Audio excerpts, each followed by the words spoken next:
New York সিটির queen's এলাকায় সড়ক দুর্ঘটনায় এক বাংলাদেশি তরুণীর মর্মান্তিক মৃত্যু হয়েছে। নিহত তরুণীর নাম নিশাত জান্নাত, বয়স ১৯ বছর।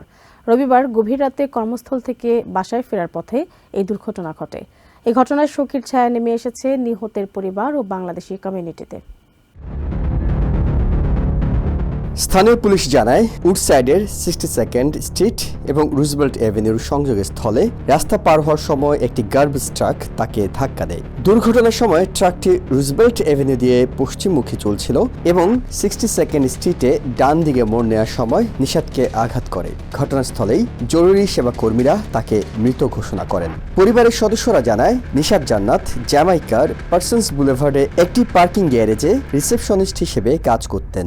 প্রতিদিনের মতো কাজ শেষে বাসায় ফেরার সময় ঘটে এই দুর্ঘটনা। নিশাত জান্নাতের পরিবার 2017 সালে অভিবাসী ভিসায় আমেরিকা আসে। তার দেশের বাড়ি বাংলাদেশের সিলেট জেলার দক্ষিণ সুরমার মোগলা বাজার এলাকায়। এই ঘটনায় তার শোকাহত বাবা ভাষাহীন হয়ে পড়েছেন। নিহতের বড় বোন জানান, নিশাত ছিলেন অত্যন্ত প্রাণবন্ত ও আশাবাদী একজন মানুষ। তার এই অকাল মৃত্যুতে পরিবারে নেমে এসেছে শোকের ছায়া। তিনি দুই ছোট বোন রেখে গেছেন, যাদের বয়স যথাক্রমে 9 ও 4 বছর। এদিকে ট্রাকের চালক ঘটনাস্থলেই অবস্থান করেন এবং সামান্য আহত হয়েছেন। এখন পর্যন্ত কাউকে গ্রেপ্তার করা হয়নি।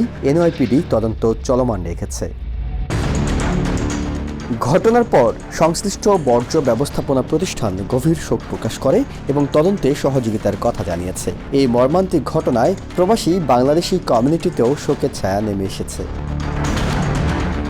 ইহসান Jewel, TVN 24, New York. New York থেকে সম্প্রচারিত TVN 24 টেলিভিশন বিশ্বজুড়ে বাঙালির কণ্ঠস্বর।